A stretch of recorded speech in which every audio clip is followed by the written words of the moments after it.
About half of Britons think that small boat crossings will increment this summer compared to final year, surveying has found. A larger part too think that no transients will ever be deported to Rwanda under Rishi Sunak's lead, conspire for handling illicit movement. Since the prime serve called the general race, there has been theory that concerns approximately channel intersections played a portion in his choice to plan surveying day for July 4. More than 10,000 individuals have as of now crossed the channel in little vessels in 2024, setting an unused record for this range of the year. Traditionalist MPs dreaded that expansive numbers of illegal migrants arriving all through the summer would bargain advance political harm to the party.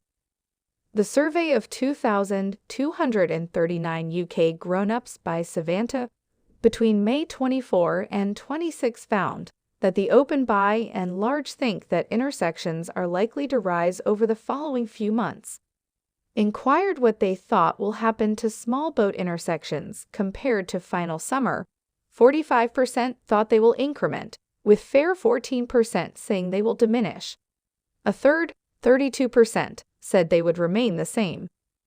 The recognition of an increment tends to be driven by more seasoned grown-ups, with those matured 65 or more seasoned in specific distant more likely than all other age bunches to say that intersections will increment, 61% versus 30 to 49% in other age bunches. Traditionalist and work voters are fair as likely to say that small boat intersections will increment, both 43%, but 81% of Reform UK voters say that intersections will go up.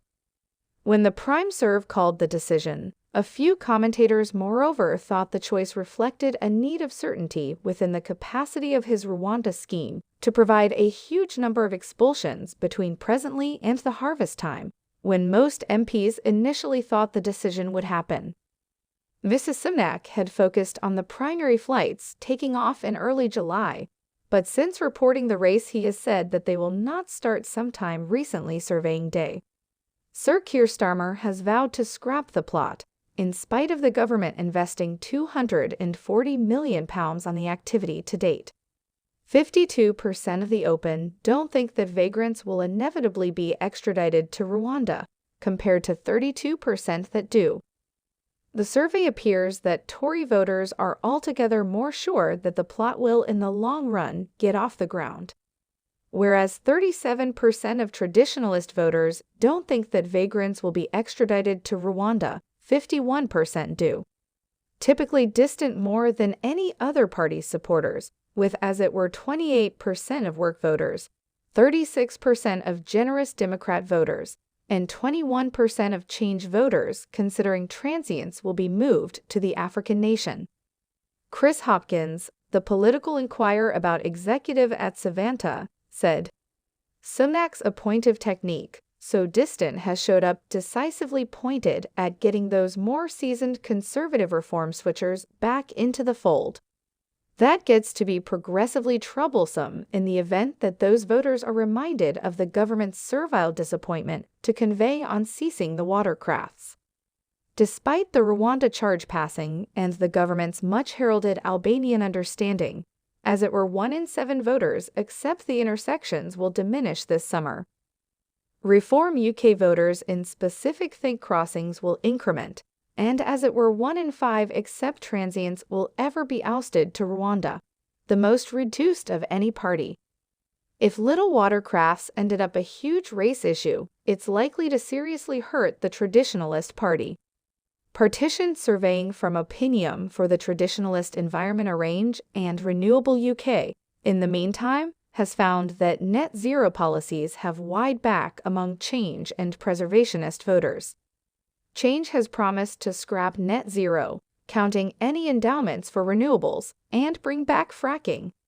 But the surveying of around 10,000 individuals from April found that as it were 2% of Change voters recorded climate alter, net zero, and the environment as their essential concern, with lion's share, 58%, choosing movement. It appeared 53% of Change voters back the development of unused power framework, to convey a quicker roll out of low-cost renewable energy compared to 12% who contradict.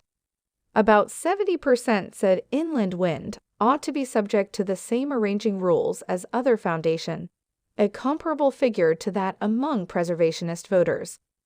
Coastal wind is right now treated in an unexpected way to other major vitality framework in arranging rules, which the industry says has viably blocked its improvement. Sam Lobby, chief of the CEN, said, "While Change UK is clearly a critical discretionary danger to the preservationists, and the local people appear they are able to attain a sensible vote share in a few key seats,